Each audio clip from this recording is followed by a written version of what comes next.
मटिया सिंदूर स्वर्ण सुवर्ण लय, गिरिजा भवानी के आशीष वर लय।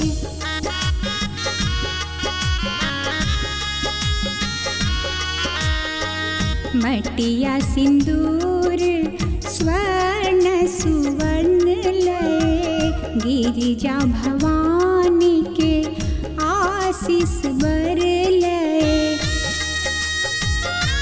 सिया सुनरी के मांग भरो, सिया सुनरी के मांग भरो।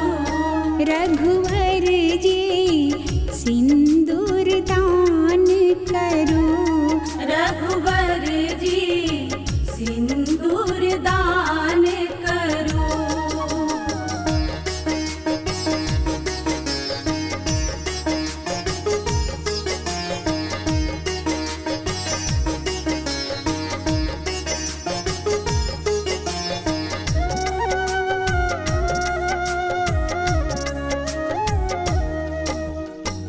चुटकी भैर सिंदूर सपाहुन, रीत बियाहक बनत सुहाउन।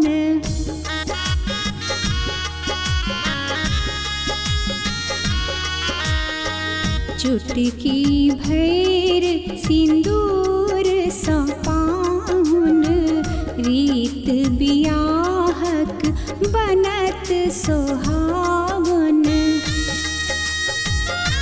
सिया के दाहिन सो बाम करो, सिया के दाहिन सो बाम करो। रघुवर जी सिंदूर दान करो, रघुवर जी सिंदूर दान करो।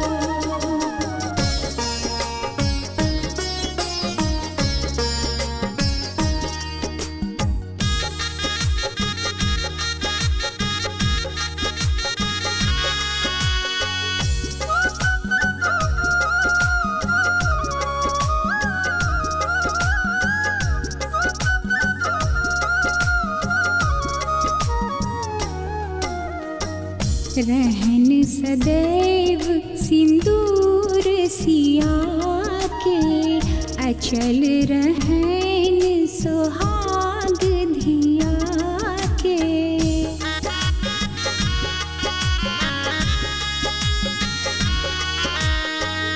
रहन सदैव सिंदूर सिया के, अचल रहन सुहाग धिया के।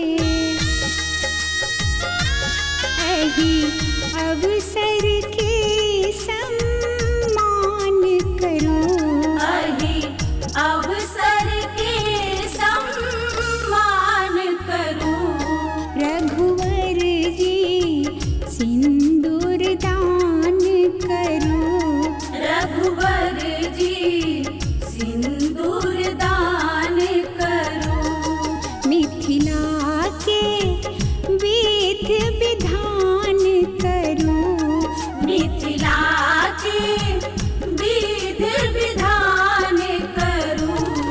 रघुवर जी सिंदूर दान करो, रघुवर जी सिंदूर दान करो।